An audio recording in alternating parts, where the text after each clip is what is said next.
It might be good to start with an introduction to you, with you introducing yourself, and then we'll go over to the submission grinder, and I'll show you that thing in case there are new writers or folks who haven't used the internet to find submission locations, and we can be helpful to you and to them at the same time. Okay. John, why don't you introduce yourself to the readers? I am glad to get an opportunity to interview you today. I'm very glad you made the time for me. My name's John Mahoney. I'm an aspiring novelist. I'm also a felon who has been gone for 17 years, and I'm kind of blown away by the whole technological changes that I've seen in the world. I really don't know a whole lot of what's going on. My mom's been marketing some of my stories, and I want to learn how to do it myself to take the burden off of her. And your mom was the one who reached out to me and helped to find a location for your story, Impact, which is in our first anthology, Costs of Living. We've been talking about the second anthology too, which is exciting as well. I'm going to share my screen. Yes. Yeah, so that's where a lot of us writers are getting places to submit, and many folks found the Whisper House Press calls for submissions on the submission grinder. One of the things you can do is if you just scroll down, you'll see recent activity, and it just shows you recently who has accepted or rejected something and how long it took them to do so. It's useful and it's interesting because it gives you an impression of how long folks take to respond. If you look at recently added markets, which is the next tab over, a market in this case means a publication, a publisher that has a magazine, or a publisher that's running a contest or an anthology call. And as you scroll down, you'll just see all of the names of the most recently added ones, the genres. Those codes will help us to distinguish what genres the thing publishes. The lengths, it's going to be, I forget what NF means, but you've got novel length, you've got flash or short story being the F or the S, and then the pay, it'll tell you if these are paying markets. Let's say you were a disabled writer and you're looking at this and you're like, wow, $300 a piece for disabled anthology nonfiction, that might send you directly to that thing. I'm looking at, now, once you start adding rejection, I'm getting ahead of myself. Once you start, That's gonna happen. once you start adding your own submissions, like tracking your own submissions, my market response list, and it'll show me what the markets to, like, I've sent my stuff out to many markets, and it'll show me what their pace is and how often they specifically are accepting or rejecting folks. If you go up top and go and hover over the search drop down menu, you can do an advanced search for fiction, let's say. Click on that. And then you'll be able to select by genre. You can say, like, oh, you're like, oh, well, I have a 2,000 word story. You can pop that in just as a tester. I'm going to put in 2,000 words. And then minimum pay, I'm going to put 1 for 1 cent per word. I want to make sure they accept simultaneous submissions, so I'm going to click that box below. And then if I scroll way down, leave everything checked as it is below, and just click on the search button, what will show up then is a list of markets that match. I came up with 15 results. It'll tell you what their average response time is. I'm assuming the green O means open. If you click on any of them... It says connecting tubes. Yeah. I'm trying to get there. I appreciate you having patience with me. Oh, it's all good. You're doing great. Third time's the charm. Bam, 15 results. I'm with you. Okay. So those are the ones that will take our 2,000 word short story, will pay us something, and we can submit to more than one at a time because they accept simultaneous submissions. The only rule for simultaneous submissions is you just got to let them know if you place it elsewhere, basically. Let's click on Electric Spec and just look at their listing. And then what you'll see is the data that the fine folks at the submission grinder have gathered from the call that they found. And you'll see, like, it gives you, like, here's what they consider, what they don't consider, what genres they're looking for, what length of story they're looking for, and then estimated response time. If you scroll down even further, you'll get market response data.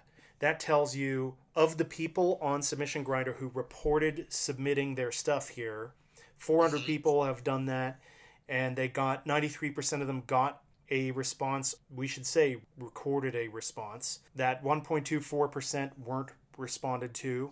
5.5% were withdrawn because probably they were accepted elsewhere, and there are 55 pending responses, and it tells you how many days on average people have been waiting. And then you got that big chart below, which gives you a couple of different ways of looking at how long it takes them, like what is their volume of submissions like over the last 2 years, what their acceptances versus rejections look like.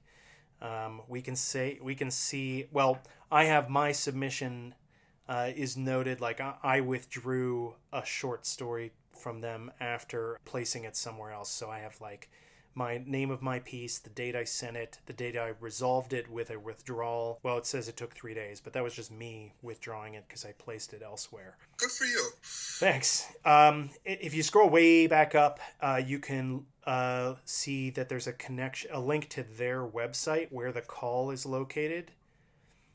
And that'll take you to the website of the publisher, Electric Spec. And that's if you want to, you're going to do some more investigation, learn about them, look at like what they require for their submissions. Yeah, just how to do that basically. The next thing to do is to note that if you create an account, you can input. This is something you can look at later after we upload this video, but you can input pieces that you have written, and it'll just track that they exist here, and then you can run searches specifically for the categories you've labeled those pieces as. So like I have a review of this movie From Coal Country to Park City, a review of King Coal. It's about a film called King Coal about Appalachia and the coal belt, and I have the number of words in there. The type is nonfiction. If I run a search, I can see things that might be interested in exactly that piece based on the info that I plugged in when I created the piece tracking in this system. A lot of the way that I track my story submissions, I used to use like a spreadsheet. A lot of what I do now is I'm tracking that these pieces that I have written exist here in Submission Grinder, and then I'm using the search feature to like track. We notice I forget what this means, but the In My Suit, which I submitted 18 times, I have a note here that I don't know if that says it was rejected 18 times. I placed it. I just don't know if I recorded that properly. The last thing I want to show you, if you go to search and then search by name, type in Whisper House Press, we'll see what they've got for Whisper House Press. They have an average response time of 49 days. Doesn't qualify for a full listing. I don't really know what I would have to do to be a full listing. Some people have made some reports, and it shows that there are 4 completed reports in the last 12 months, that 3 of the 4 were rejected and 1 was accepted, that there's a high response rate. The other publications at the very bottom lists the 2 calls that I've put out there. So like if you look at Dread Mondays, it shows you how much I've paid per word, and how many people submitted. Oh, there were 66 reports in the last 12 months for this call, with 7% acceptance and 90% rejection, 1.5% withdrawn. And then you can see a little chart for that too. It's a way to do investigation of a press or of specific magazines. Basically, super helpful. That advanced search is super helpful. Like if you've got pieces and you're not sure what to do with them, or if you're just looking for inspiration, pretty useful thing, I think. I like it. That's a quick run through. Thank you. Yeah. Hopefully that seems useful. And having an account there is free and everything. It's just, it's just a matter of learning how to use the functions of that application. But it's pretty awesome, and the folks there are super nice, and they run their own publication as well called Diabolical Plots, which is why the root website there says like thegrinder.diabolicalplots.com or something. So it's because it's connected to that. The other website folks need to know about is Horror Tree, if they're writing horror, that is. Thanks for allowing me to do the little tour of that thing, and when I get this uploaded, you can check it out too. Maybe it'll be useful to you. Back to the interview portion of our conversation. Wonder if you could tell us about the inspiration for your story, Impact. So, as I said, I was incarcerated for a while, and I wound up talking to a guy who was locked up for a vehicular homicide. And without giving away too much of the plot of Impact, it's definitely related. And I recalled what he said he experienced, and I remember the choice he made at the time, at that critical juncture. Well, what do I do? What do I do? I just felt an urge to put that down as a story, although not from his point of view, but from a different person's point of view. I couldn't resist. Yeah, I noticed that in this story, you really capture what it might feel like to be in the awful situation that you describe. How do you put yourself in the head of your characters when you're writing a story? You're writing something about somebody who isn't you, who's imagined, maybe an amalgamation of different folks you've talked to. How does that work for you? Unfortunately, I didn't do that 17 years for nothing. It's fairly easy for me to look into the mind of someone who kills another person, because that is what I did. And although I regret it, I know some people don't, and I have talked to people who do and people who don't, and it's fairly easy for me to look at through that person's eyes, even if that person is not me. I know what goes through your head at that moment, be it by a gun, a knife, or a car. You still have those same thoughts in your head, and they're disturbing and they're distressing. And it's really difficult to judge it if you haven't experienced it, because there's that one moment that changes multiple lives, and it's really a hard sell if you're not familiar with it. Unfortunately, I am. And I mean, you said it. It's a moment of impact for all parties concerned. But I did just want to applaud the level of empathy that you were able to express in this story. And a lot of times I think about fiction as a vehicle for empathy and for connecting with other people. I spent a lot of years studying ethics in academia, and I spent a lot of years studying the Holocaust in particular. I've spent a long time putting myself in the shoes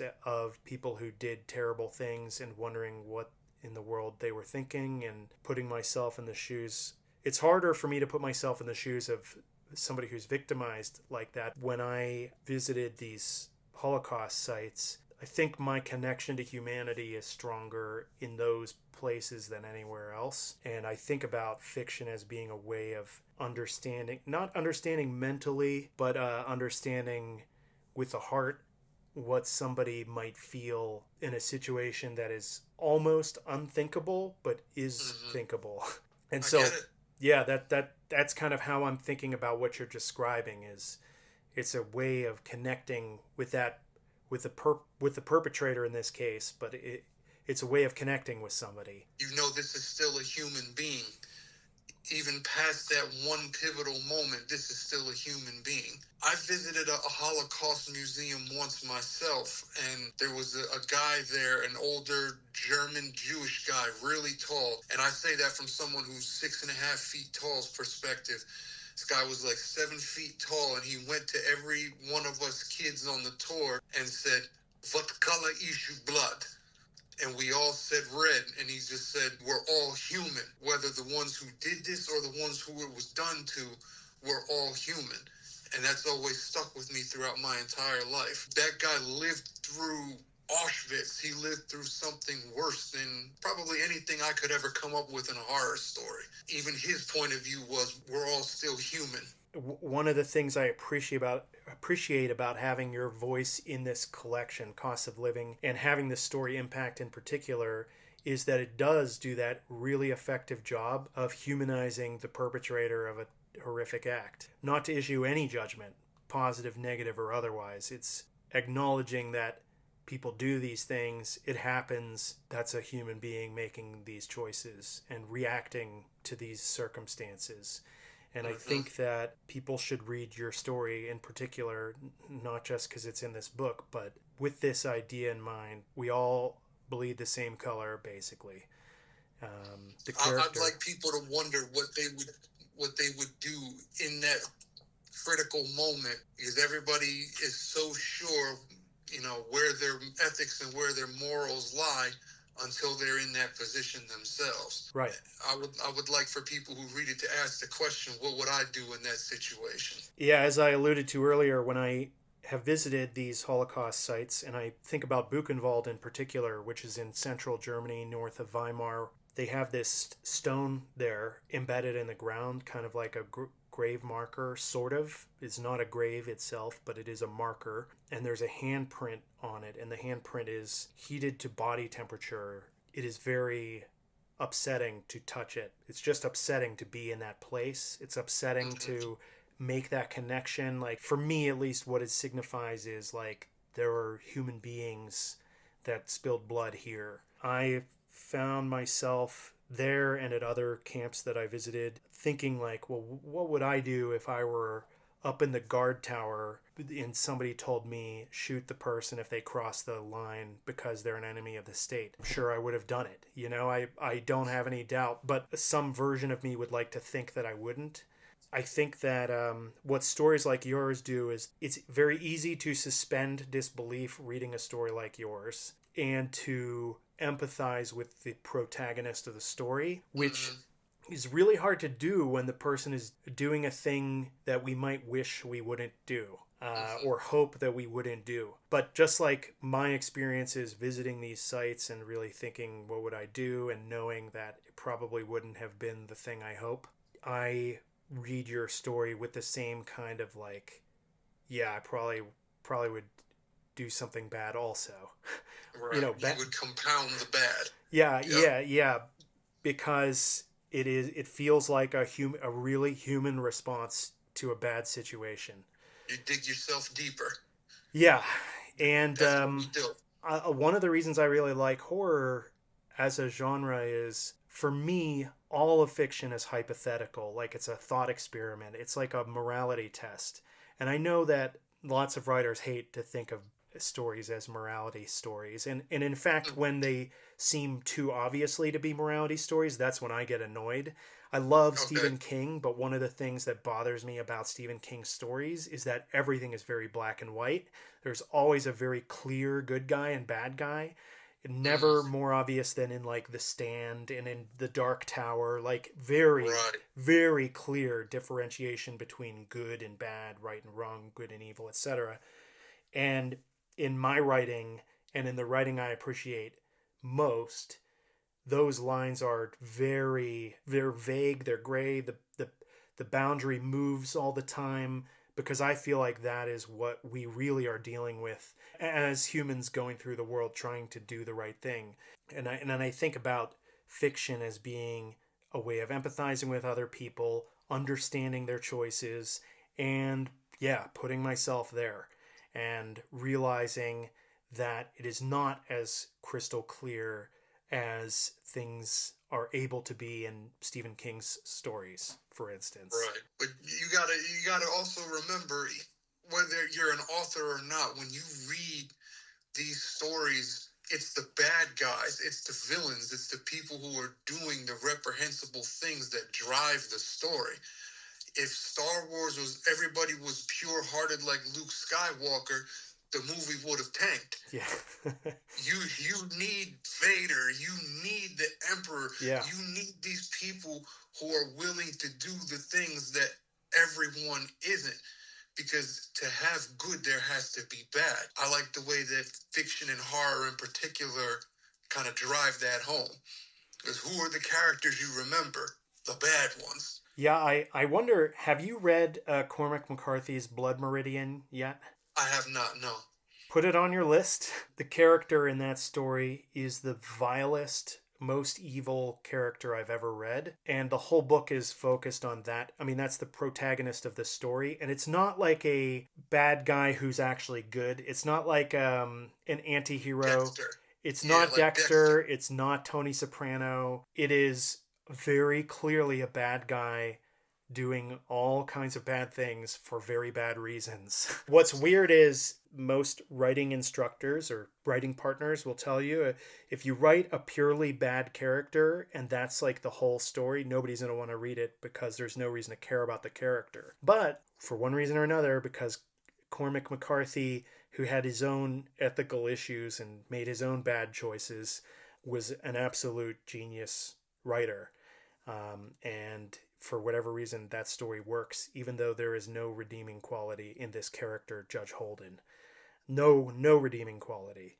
So I'd recommend it, if only just as for whether that's for you or for the folks maybe watching. It is an example of a purely evil character, and maybe the only other example I can think of as a purely bad character, although this character is humanized more. There's a book called The Kindly Ones, and speaking of Holocaust memorials, they sell this book in multiple languages at all of those memorials. It's a fictional memoir, fictional account written by an imagined SS officer who participated in the Holocaust directly. It's extremely long, and it is probably the most difficult, brutal, like morally repugnant thing I've ever read in my life. But the redeeming quality of the book, not the character, is that it forces us to confront that really, really evil stuff that is present in our world, which is, I imagine, why it's for sale as a way of raising money for these memorials all throughout Germany and Poland, etc. Like they sell this book in like 6 different languages at these different memorials, and it's a really, really good book. I think it's written by Jonathan Little, Littel.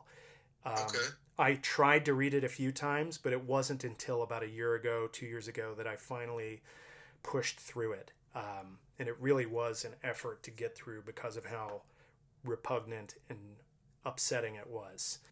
It is, yeah, it's the kind of moral hypothetical that forces me into a place that I'm not comfortable with and keeps me there for like 1,200 pages or whatever it is. Yeah, and there's no let up. It's relentless. For whatever reason, I think I felt compelled to go back and read it and try again because, like I said, everything that I read is kind of this moral hypothetical, and a lot of it is me connecting with other humans, and even the people who do horrific things are humans like me, and I don't put myself outside of the, who knows what could happen. I'm sure I'm capable of anything anybody else is capable of. So we all are. That's a thing that I think fiction allows us to confront with a little bit more honesty because it's one step removed from our reality. Okay. That's my, these are my. I think fiction allows us to place ourselves in the shoes of the people we would want to be and the people that we would be afraid to be. Or even something as simple as a video game. When you play Grand Theft Auto, you can't just pull somebody out of a car and start a car chase and shoot it out with everybody you see on the street. But in the video game, you can. In fiction, you can't jump onto a star cruiser and sail to another galaxy, but you're living it. So even when it comes to people doing terrible things, you are putting yourself in that person's shoes, and the ease with which you empathize with this person is sort of the hint that you could be the same way if given the same circumstances. You mentioned, would you shoot someone if you were working at that concentration camp? I think most of us would. I used to look up at the guard towers when I was in prison and know that those officers up there would shoot me if they were if they were given the order to. I couldn't fault them for that. Fiction will help you put yourself in that person's shoes if you're not able to do it naturally. That's what I like about it. And I often have a hard time connecting with other people on an emotional level, but when I read the fiction, it gives me access. It's like I feel most human when I'm writing fiction, and I feel most connected to humans when I'm reading fiction. I can understand that. I've always felt better with the written word than I have with talking to people. I'm not a gifted conversationalist, but I can write. I've always preferred texting, even though I look like an idiot with a little phone with my big hands. I've always been more comfortable like that because there's just something about the written word that makes it a lot easier, at least for me. If there were some way to live my existence through text without having to do the face-to-face conversations, Me too. I would probably get myself in a lot less trouble. my thumbs would fall off before the year is out. Hey, last time we were talking and we didn't get this on tape, you mentioned that you really liked reading the Iliad, and I wonder if you could tell us a little bit about what makes that a favorite of yours. I've always been a huge fan of Greek mythology. My mom used to buy me books of that when I was young, and I grew up on those stories. And even now, even though I'm a Christian, when I view God, I imagine Zeus, the white hair and the robe. That's sort of what I imagine. That always stuck with me. The Iliad very cleverly weighs the difference between human will and divine intervention by callous, shallow super beings that call themselves gods. And for all the mistakes and brutality that you see in the book is blamed on the caprice of these gods. And the people sort of exempt themselves from any responsibility because they say, oh, I did this because that God must have made me do it. That madness I did isn't my fault. The gods confused me. And then all of a sudden it flips and people start taking responsibility for their actions. And certain characters, even though it's a scene of a war, certain characters are forced to grow up and accept responsibility for their actions. So I kind of like the contrast between blaming others and maturing yourself. And it's a good look at other things too. It explains why some people, like in the heat of the moment, they feel like a surge of strength and confidence. The Iliad explains it as a god coming down and breathing courage into you. We really don't know what that is. Why some people, when you put pressure on them, they're ready to go, and others, they cave in immediately. I like how the Iliad, which has been written over 3,000 years ago, addresses that. And we still haven't figured out what that is. I don't think it's Athena, but that doesn't mean I know what it is. I really appreciate that in the Iliad. And obviously, you know, you have villainous people and the fighting and asses being kicked. That's always fun. Yeah, they have. There's a lot of repetition, and I realize there's some poetry in that. There's some great battle scenes in that story, and some like face offs between the very best fighters on both sides, and it's cool. It's cool to read about, you know, Hector going up against Achilles, reading about Ajax the Great, and smashing little guys. I always, because I read it when I was younger. Relate to that. Yeah, because I was younger, I imagined Ajax the Great just being a giant, and Ajax the Lesser, or basically his son, being like a little guy. Right, just a normal guy.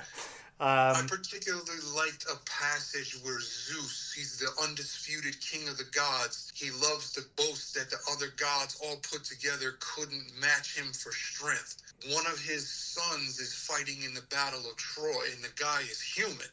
Even though he's a part god, he's human. And he is fated to die at the Battle of Troy.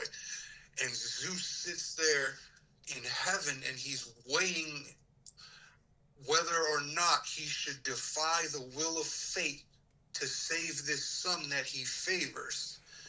And for the most capricious reason, he lets his son die because his wife, Hera, who hates this son because he had the son out of wedlock, says, you can do what you want, but none of the rest of the gods will sing your praises anymore. Oh, okay, screw him, let him die. And he lets him die.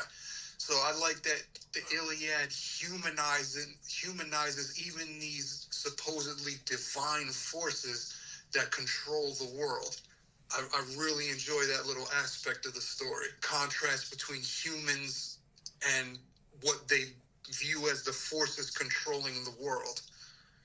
I really enjoyed that. Yeah, I appreciate that as well. I'm going to ask that we wrap up our conversation for our little interview. I'm at 17 gigabytes and counting, which is a lot of A lot? a lot. But I've loved chatting with you, and Likewise. I'm looking forward to seeing Impact in print. I mean, I actually have it back here in a test copy, but what I mean is published. I appreciate you giving me the opportunity, Oh yeah, giving me that voice. you call yourself an aspiring novelist, but you're definitely an accomplished writer at this point. So it's pretty Thank you. cool. Pretty Thank you. cool to see. Thanks for joining us.